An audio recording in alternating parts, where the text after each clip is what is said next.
तो दोस्तों आज हम कक्षा 10 का चैप्टर नंबर फर्स्ट वास्तविक संख्याएं, ठीक है, आपको पढ़ाएंगे। और आप अगर ध्यान देंगे इस पर तो ये चैप्टर आपको अच्छी तरीके से समझ में आ जाएगा, ठीक है। तो स्टार्ट करते हैं ज़्यादा समय बर्बाद न करते हुए। रियल नंबर, ठीक है, वास्तविक संख्या चैप्टर नंबर फर्स्ट का, ठीक है। तो आपका ये चैप्टर नंबर फर्स्ट है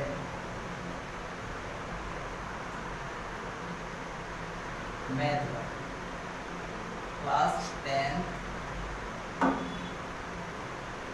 मैथ।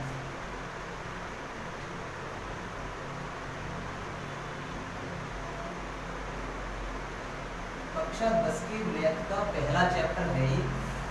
इसका नाम है वास्तविक संख्याएं।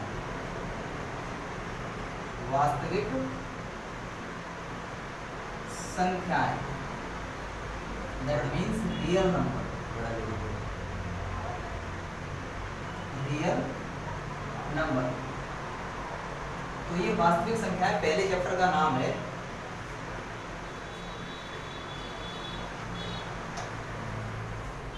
तो वास्तविक संख्याएं होती क्या है, सबसे पहले वही समझेंगे कि वास्तविक संख्याएं होती क्या है, ठीक है। तो वास्तविक संख्या हमारी दो चीजों से मिलकर बनी होती है, दो संख्याओं के मिलने से बनी होती है। एक होती है परिमेय संख्या, फर्स्ट होती है हमारी परिमेय संख्या, और दूसरी होती है हमारी अपरिमेय संख्या।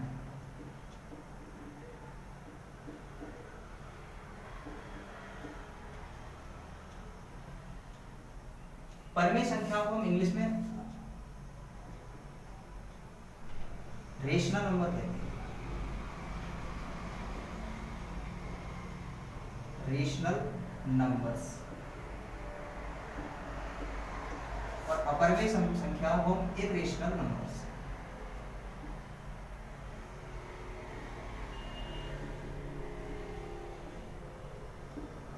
अब परिमेय संख्या की बात करते हैं तो बहुत सारे बच्चों को यही चीज समझ में नहीं आती है कि परिमेय संख्याएं क्या होती हैं या अपरिमेय संख्याएं क्या होती हैं, किस तरीके से इनको डिफाइन किया जाता है। तो ये चीजें समझने के लिए क्या करना है हमको, बस केवल बोर्ड पे थोड़ा ध्यान देना है। बोर्ड पे अगर आप ध्यान देते रहेंगे तो आपको समझ में आ जाएगा कि अपरिमेय संख्या क्या होती है, परिमेय संख्या क्या होती है। तो सीधी बात याद रखना कि अंश बटे हर, अंश बटे हर, केवल इतनी बात याद रखनी है। जो संख्याएं अंश बटे हर के रूप में लिखी जा सकती हैं उन संख्याओं को हम परिमेय संख्याएं कहते हैं। बहुत सिंपल सी परिभाषा है कि जिन संख्याओं को हम अंश बटे हर के रूप में लिख सकते हैं, अंश बटे हर के रूप में लिख सकते हैं, या कुछ परिभाषाएं p बटे q भी होती है। हाँ, किसी भी संख्याओं को p बटे q के रूप में लिख सकते हैं, तो वो संख्याएं भी क्या कहलाती है, हमारी परिमेय संख्याएं कहलाती है। अब जिन संख्याओं को हम p बटे q के रूप में नहीं लिख सकते, जिन संख्याओं को हम p बटे q या अंश बटे हर के रूप में नहीं लिख सकते, अंश बटे हर के रूप में नहीं लिख सकते, ऐसी संख्याओं को अपरिमेय संख्याएं कहते हैं। अब कैसे, यहाँ पे लिखा मैंने दो लिखा, क्या दो परिमेय संख्या है? तो जवाब आपका होगा, शायद कुछ बच्चे ये भी सोचेंगे अरे दो कैसे परिमेय संख्या है, इसको तो p बटे q के रूप में लिखा ही नहीं है। तो इसको हम लिख सकते हैं, इसके नीचे एक मान लेंगे, इसके नीचे किसी भी जो संख्या होती है, कोई भी डिजिट होता है, उसके नीचे हम 1 मान सकते हैं, और 1 वहां पे होता है, 1 का किसी भी संख्या में भाग लगाएंगे तो वही संख्या आ जाती है लौट के। तो क्या है, यहाँ पे 2 जो है एक परिमेय संख्या है, अगर इसके नीचे हमने 1 मान लिया तो 2 बटे 1 एक परिमेय संख्या कहलाएगी। आगे इसी तरीके से 1 बटे 2, 3 बटे 4, 5 बटे 6, चाहे वो माइनस की भी संख्या हो, वो भी क्या कहलाएगी, परिमेय संख्या ही कहलाएगी, ठीक है। तो ये हमारी परिमेय संख्याएं, ये आपको समझ में भी आ चुकी होंगी अच्छी तरीके से। अब बात करेंगे अपरिमेय संख्याओं की। अपरिमेय संख्याएं सीधी बात ये होती है कि ये पूर्ण नहीं होती है।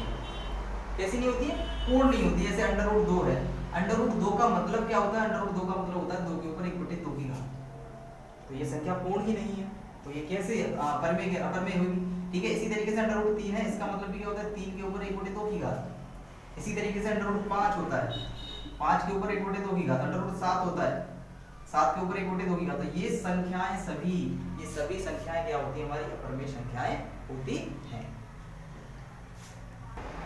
तो परिमेय अपरिमेय आपको समझ में आ गई अच्छी तरीके से। तो तो बात करेंगे वास्तविक संख्याओं की। वास्तविक संख्या क्या होती है हमारी, परमेय और अपरमेय को मिक्स करके क्या कहलाते हैं, वो वही संख्याएं हमारी वास्तविक संख्याएं कहलाती हैं। बहुत सिंपल सी परिभाषा बनती है कि परमेय संख्याओं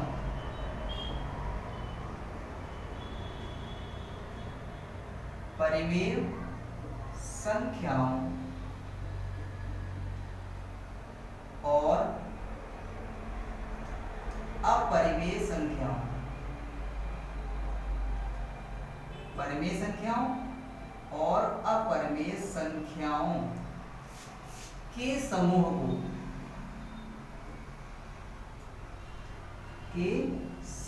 को क्या कहते हैं, वास्तविक संख्याएं कहते हैं।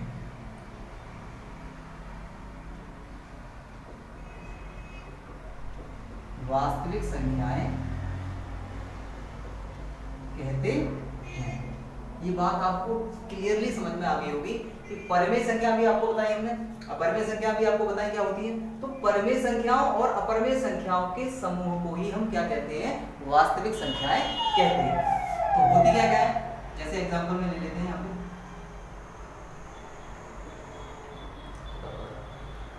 1/2, 3/2, 4/5, 6/7, इसी तरीके से √2, √3, √4, 4 तो नहीं आएगा, √5, √7 आदि।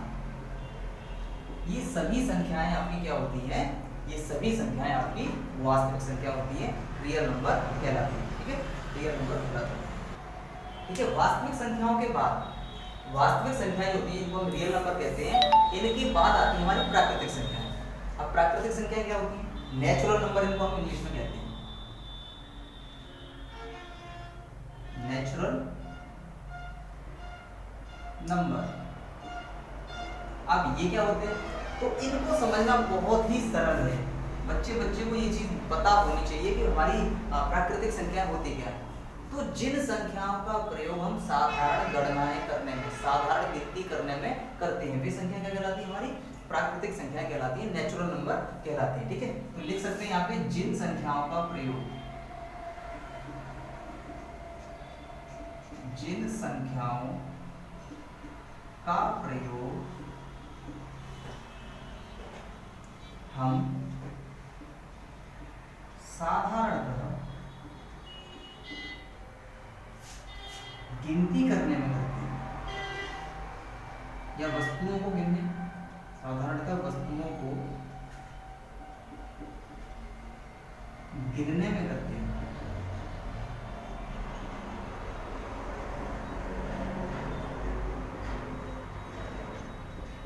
जिन संख्याओं का प्रयोग हम साधारणतः वस्तुओं को, व्यक्तियों को या किसी भी अन्य ऑब्जेक्ट को गिनने में करते हैं, वो संख्याएं जो है, वे संख्याएं क्या कहलाती हैं, वे संख्याएं प्राकृतिक संख्याएं कहलाती हैं।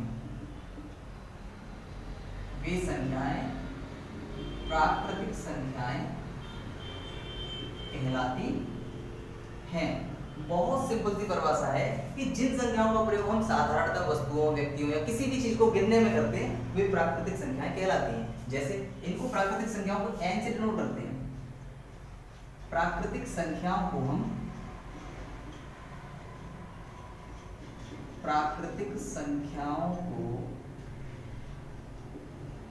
कैपिटल N से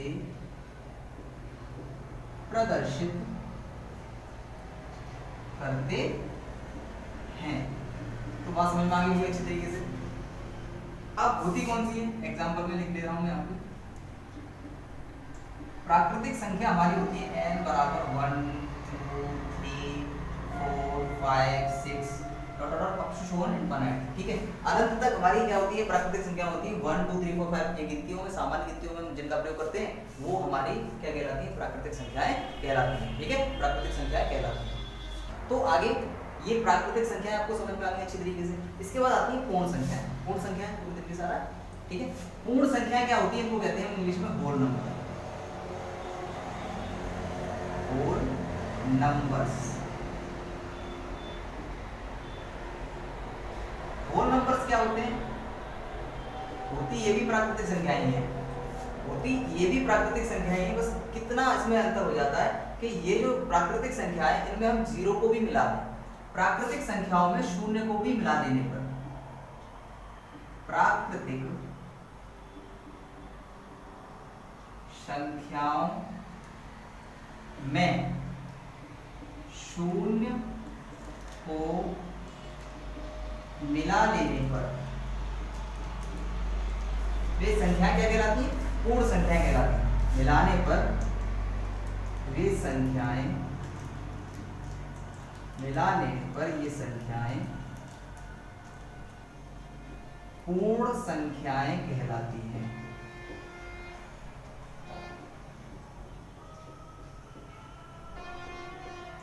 तो प्राकृतिक संख्याओं, केवल इतना काम करना है कि प्राकृतिक संख्याओं में शून्य को मिला लेने पर ये संख्याएं पूर्ण संख्याएं कहलाती हैं। और पूर्ण संख्याओं को,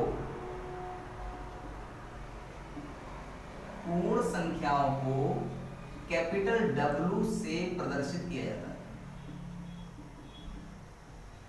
प्रदर्शित किया जाता है। अब पूर्ण संख्या यहां पे लिख दे रहा हूं मैं एग्जांपल में। W is equal to 0 1 2 3 4 5 dot dot up to so on infinite. ठीक है, हाँ, तो ये हमारी पूर्ण संख्या कहलाती है। ठीक है, क्लियर समझ में आ रहा होगा, एक एक टॉपिक आपको अच्छी तरीके से समझ में आ रहा होगा। बिल्कुल मक्खन की तरह पढ़ाई कराएंगे, आप ध्यान देते रहें बस। तो ये पूर्ण संख्याएं जो है, पूर्ण संख्याओं को होल नंबर कहते हैं। प्राकृतिक संख्या में शून्य को भी मिला लेने पर क्या हो जाती है? संख्या पूर्ण संख्याएं कहलाती है। इन संख्याओं को W से डिनोट करते हैं, प्रदर्शित करते हैं, और W बराबर ये हमारा पूर्ण संख्या में। इसके बाद क्या आता है? पूर्णांक संख्याएं। पूर्णांक संख्याओं को कहते हैं इंटीजर्स। इंटीजर्स, और इनको Z से डिनोट किया जाता है। चलो उसको बाद में लिख देंगे हम Z से। अब होता क्या है कि प्राकृतिक संख्याएं या पूर्ण संख्याओं में हम शून्य को भी मिला दिया हमने, या प्राकृतिक संख्याओं में ही हम शून्य को मिला दिया हमने, और उसमें ऋणात्मक संख्याओं को भी मिला देने पर, ऋणात्मक पूर्णांकों को भी मिला दें तो वो संख्याएं हमारी क्या कहलाती हैं? वो संख्याएं हमारी पूर्णांक संख्याएं कहलाती हैं। सिंपल सी बात है, अच्छी तरीके से समझ में आ रही होगी कि प्राकृतिक संख्याओं में शून्य को मिला देने पर और ऋणात्मक संख्याओं को मिला देने पर, ऋणात्मक पूर्णांकों को मिला देने पर, यहां मैं लिख दे रहा हूं कि प्राकृतिक संख्याओं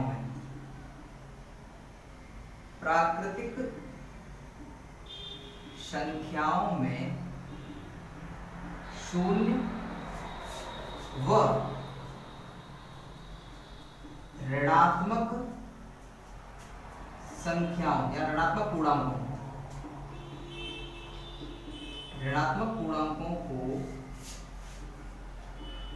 मिला देने पर वो क्या कहलाती है? पूर्णांक संख्याएं कहलाती हैं। मिला देने पर ये पूर्णांक संख्याएं कहलाती हैं।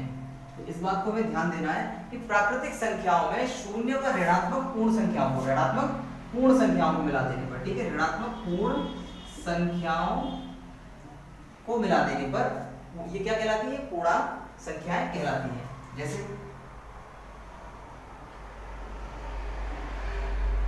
माइनस का 3 प्लस माइनस का 2 माइनस का 1 0 1 2 3 4 अप टू शो वन। ठीक है, तो ये हमारी क्या कहलाती है? ये हमारी पूर्णांक संख्याएं कहलाती हैं। इनको इंटीजर्स कहते हैं, और इनको हम किससे प्रदर्शित करते हैं? इनको हम Z से डिनोट करते हैं। किससे?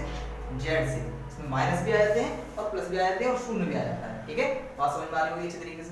ठीक, तो ये जो थी अभी तक आपको पढ़ाई वास्तविक संख्याएं आपको पढ़ा दी हमने। वास्तविक के बाद आपको बताई हमने प्राकृतिक संख्याएं, पूर्ण संख्याएं और पूर्णांक संख्याएं।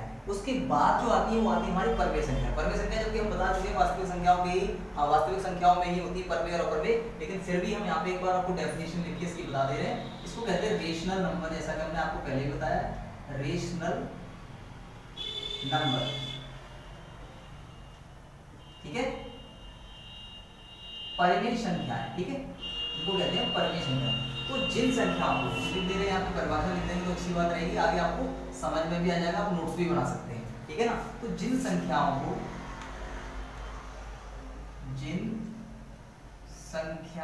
को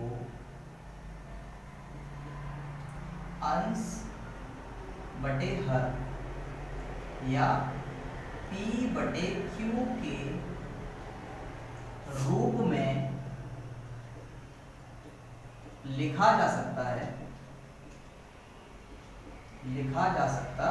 है, तो वे संख्या क्या कहलाती है हमारी परमेय संख्याएं, कॉमा परमेय संख्याएं, परमेय संख्याएं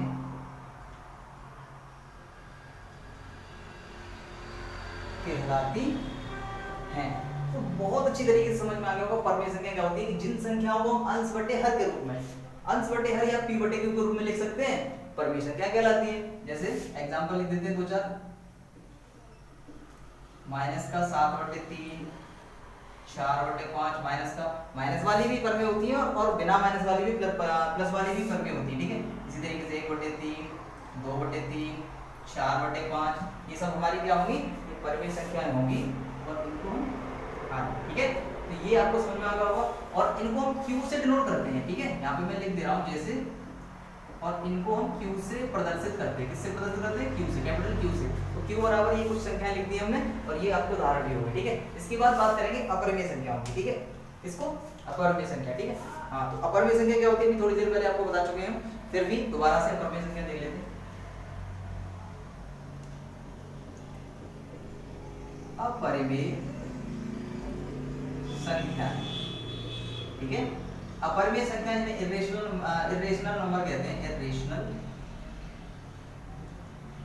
नंबर।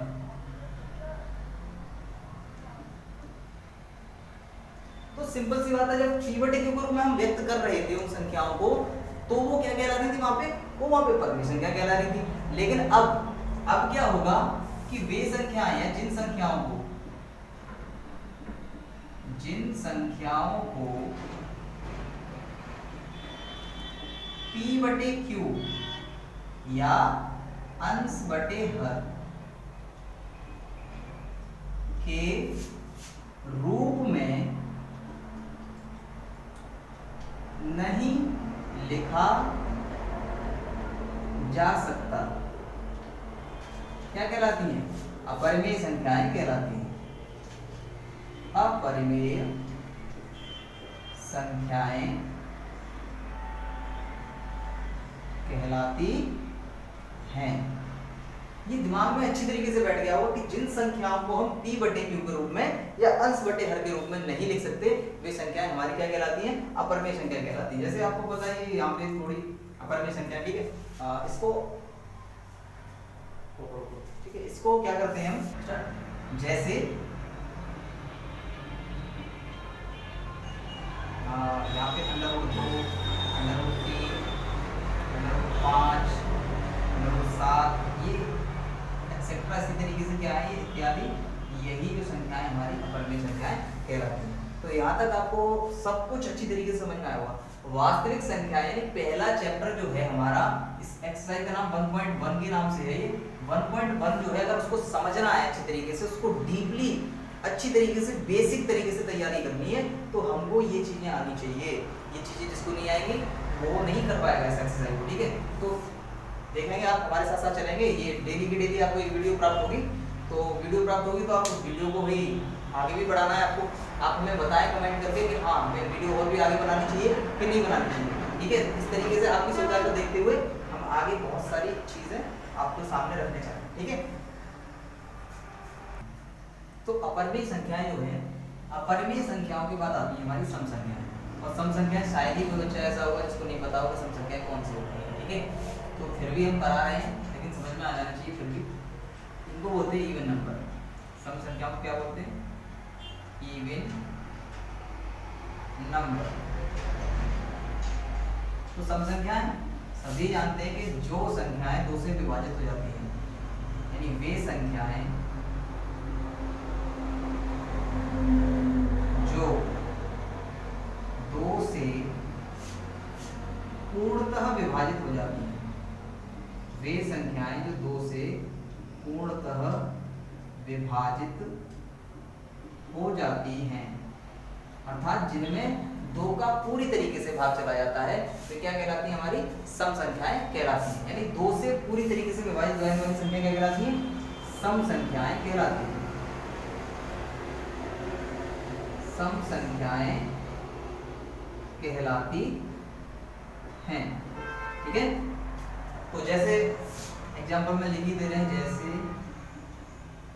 2 4 6 8 10 अप्रूव 100। ठीक है, इसी तरीके से आगे आती है सब संख्याओं के बाद हमारी विषम संख्या है। विषम संख्या, इनको हम ऑड नंबर बोलते हैं। क्या बोलते हैं? Odd numbers. ठीक है, विषम संख्याएं। अब विषम संख्या क्या होती है हमारी? तो जो संख्याएं 2 से पूरी तरीके से विभाजित नहीं होती है, 2 से विभाजित नहीं होती हैं, क्या कहलाती है? विषम संख्या कहलाती है। तो वे संख्याएं जो 2 से पूर्णतः विभाजित नहीं होती हैं, वे संख्याएं जो 2 से पूर्णतः विभाजित नहीं होती हैं, क्या कहलाती हैं? विषम संख्याएं कहलाती हैं। विषम संख्याएं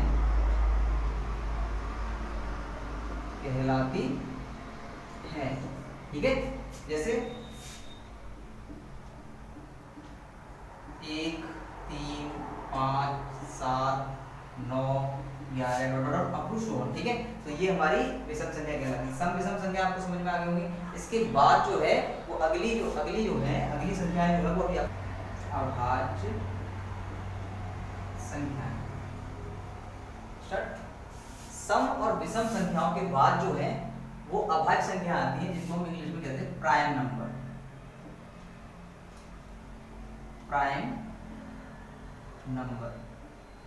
जितने भी कॉम्पिटिटिव एग्जाम हैं, जितने भी कंपटीशन वाले एग्जाम हैं, उनमें ये प्राइम नंबर जो है, अभाज्य संख्याएं जो सबसे ज्यादा पूछी जाती हैं। स्क्वायर पूछ ले, रूट पूछ ले, कुछ भी पूछते हैं तो ज्यादातर अभाज्य संख्याओं का ही पूछते हैं, और अभाज्य संख्याओं की संख्या भी पूछ लेते हैं। तो अभाज्य संख्या क्या होती है? वे संख्याएं जो 1 से व स्वयं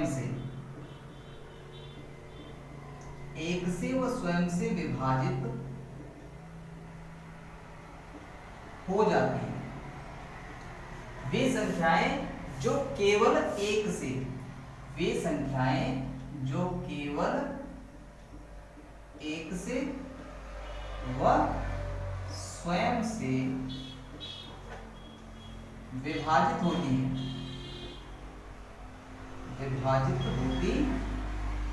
है, क्या कहलाती है? अभाज्य संख्याएं कहलाती हैं। अभाज्य संख्याएं कहलाती हैं। तो मैं अभी आपको 1 से लेके 100 तक के बीच की जितनी भी अभाज्य संख्याएं हैं वो आपको यहाँ लिख के दिखाऊंगा एक बार में। ठीक है, क्योंकि बहुत सारे बच्चे को डाउट होता है कि कौन सी अभाज्य संख्या है, कौन सी अभाज्य संख्या नहीं है। तो वे संख्याएं जो केवल 1 से और खुद से, जिनमें केवल 1 का भाग जाता है और खुद का भाग जाता है, वे संख्या क्या होती है? हमारी अभाज्य संख्याएं होती हैं। अब जरा देख लेंगे कौन सी होती है। सबसे छोटी अभाज्य संख्या होती है 2, 2 के बाद होती है 3, 3 के बाद होती है 5, 5 के बाद 7, 7 के बाद 11, 11 के बाद 13, 13 के बाद 17, 19, 23, 29, 31, 37, 41 और 43 और 47। ये हमारी 1 से 50 के बीच में अभाज्य संख्या होगी। गिनेंगे तो 1 2 3 4 5 6 7 8 9 10 11 12 13 14 15। जब हमें पूरी तरीके से पता चल जाना चाहिए कि 1 से लेके 50 तक के बीच में जो अभाज्य संख्याएं होती हैं वो 15 होती हैं। ठीक है, अब बात करेंगे और आगे की। तो और आगे जो होता है हमारा 53, ठीक है, 59, ठीक है, उसके बाद 61, 67, 71, 73, 79, 83, 89 और 97। अब इनको गिनेंगे तो 1 2 3 4 5 6 7 8 9 और 10 संख्याएं ये होती है हमारी। यानी 1 से 100 के बीच में कुल अभाज्य संख्याओं की जो संख्या होती है 1 से लेके 100 के बीच में, 1 से 100 के बीच में जो संख्याएं होती है हमारी अभाज्य, टोटल 25 अभाज्य संख्याएं होती हैं। कितनी होती हैं? 25 अभाज्य संख्याएं होती हैं। इनको हमें याद रखना है। ये हमारी संख्याएं हैं। वास्तविक नंबर में जो रियल नंबर पहला चैप्टर है उसकी ये थ्योरी है। इनको समझ लेंगे तो हम अच्छी तरीके से पूरे चैप्टर को समझ लेंगे। तो पहली एक्सरसाइज हम अगली वीडियो में आपको कराएंगे, और वीडियो आपको कैसा लगा ये हमें जरूर बताएं, ठीक है। हाँ,